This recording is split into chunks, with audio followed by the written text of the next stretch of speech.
Hi friends, అస్సలం వాలేకుమ్. Welcome back to our YouTube channel. Friends, నేను ఇవాళ ఒక న్యూ రెసిపీతో వచ్చేసానండి. ఇవాళ 10 minutesలో అయిపోయి పులిహోర చేస్తానండి. ఆవపెట్టిన పులిహోర టేస్టీగా ఉండిద్దండి. దానికోసం ఆవాలు ముఖ్యంగా తీసుకోవాలండి. నేను ఇప్పుడు దీంట్లో కోసం రైసు. నా రెసిపీస్ నచ్చితే ఒక లైక్, షేర్, సబ్స్క్రైబ్ చేసుకోండి ఫ్రెండ్స్. చాలా ఎమ్మీగా ఉంటుంది. వీడియో మొత్తం చూడండి, వీడియో స్కిప్ చేయకండి.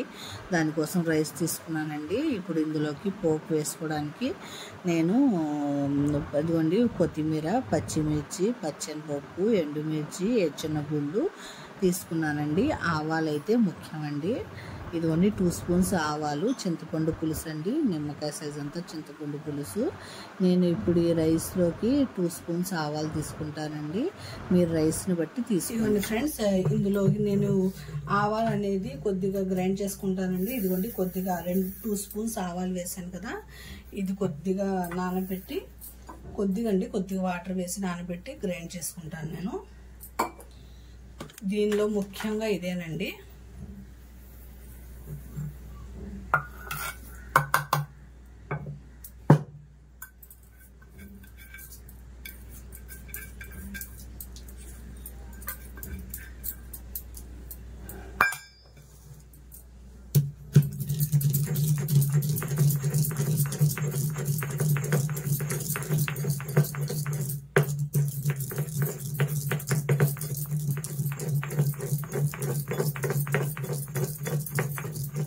దీనిలో ఇదే ముఖ్యమండి, ఆవాలే. చాలా బాగుంటుందండి, టేస్టీగా ఉంటుంది. తింటే అస్సలు వదలరు పులిహోర. ఎప్పుడు ఒకటే వెరైటీ కాకుండా ఇలా వెరైటీ చేసుకోండి ఫ్రెండ్స్. చాలా టేస్టీగా ఉంటుందండి పులిహోర మాత్రం. తింటున్న కొద్ది ఇంకా తినాలనిపించిందండి, అంత టేస్టీగా ఉంటుంది ఆవపెట్టిన పులిహోర.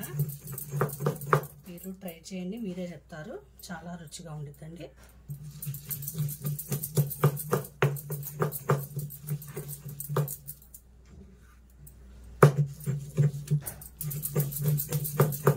చూసారా, ఇలాగా మెత్తగా పేస్ట్ లాగా చేసేయాలండి. ఇదిగోండి ఫ్రెండ్స్, ఇప్పుడు పేస్ట్ లాగా అయిపోయింది కదా, ఇది రైస్లో కలిపేద్దాం మనం.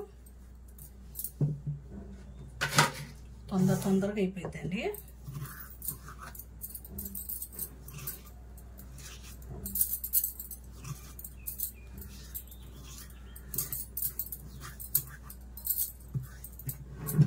ఇదిగోండి ఇలా కలిపేయాలి. ఇలా మొత్తం కలిపేసి ఇప్పుడు పోపు పెట్టేద్దాం. చాలా బాగుండిద్దండి, చాలా టేస్టీగా ఉండిద్ది ఈ పులిహోర.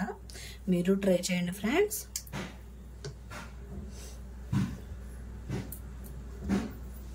ఇదిగోండి ఇలా కలుపుకున్నాం కదా, ఇప్పుడు ఇలా పెట్టేసి మనం పోపు పెట్టేద్దాం. అవి పెట్టుకొని నేను ఇప్పుడు 2 స్పూన్స్ నూనె వేసుకుంటాను.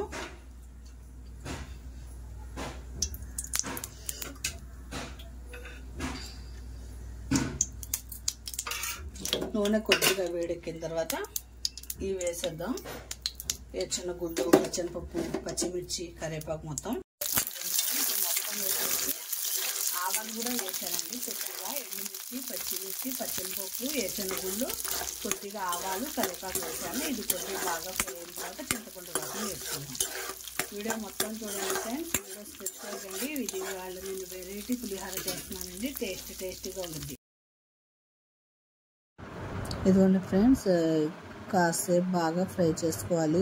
పోపు అనేది మనకు కొద్దిగా బాగా ఫ్రై అయిన తర్వాత చింతపండు పులుసు వేసుకున్నామండి. చాలా టేస్టీగా ఉంటుందండి. 10 minutesలో అయిపోయిందండి పులిహోర. టిఫిన్ ఐటమ్ అండి, చాలా టేస్టీగా ఉంటుంది. ఇప్పుడు నేను చింతపండు పులుసు వేసాను కదండి, ఇందులో కొద్దిగా సాల్ట్, దీనికి సరిపడా సాల్ట్, పసుపు వేస్తానండి. వేసి కొద్దిగా ఈ వాటర్ మొత్తం డ్రై అయిపోయి ఇందులో నుంచి నూనె అనేది బయటకు వచ్చేదాకా నూనె అనేది మనకి బయటకు రావాలండి. అప్పుడు దాకా ఇది ఫ్రై చేసుకోండి. అప్పుడే టేస్టీగా ఉంటుందండి పులిహోర. నూనె మనకి బయటకు రావాలి. ఇది ఒక 2 minutes పెట్టేద్దాం.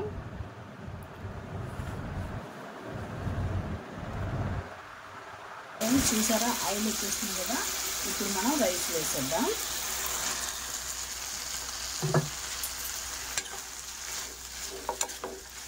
రైస్ వేసేసి బాగా కలిపేసి ఒక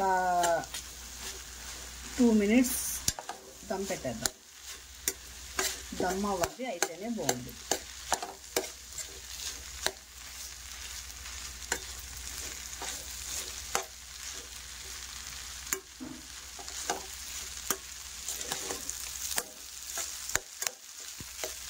మీరు ఆవాలు ఎంత వేసుకోవాలనుకుంటున్నారు కదా, రైస్ని బట్టి వేసుకోవాలండి. నేనైతే ఇప్పుడు 2 స్పూన్స్ ఎక్కువ వేస్తానండి. ఎందుకంటే మనకి ఆవ పిండి అనేది మనకి కనపడాలి అందులో, అప్పుడే బాగుంటుంది. మీరు జాయింట్గా ఎక్కువ రైస్ అయితే ఒక 4 స్పూన్స్ వేసుకోండి, తక్కువ రైస్ అయితే 2 స్పూన్స్ వేసుకోండి. మీ రైస్ని బట్టి వేసుకోండి. నేనైతే 2 స్పూన్స్ వేసానండి ఆవాలు. ఇప్పుడు ఇది నేను దమ్ పెట్టేస్తాను.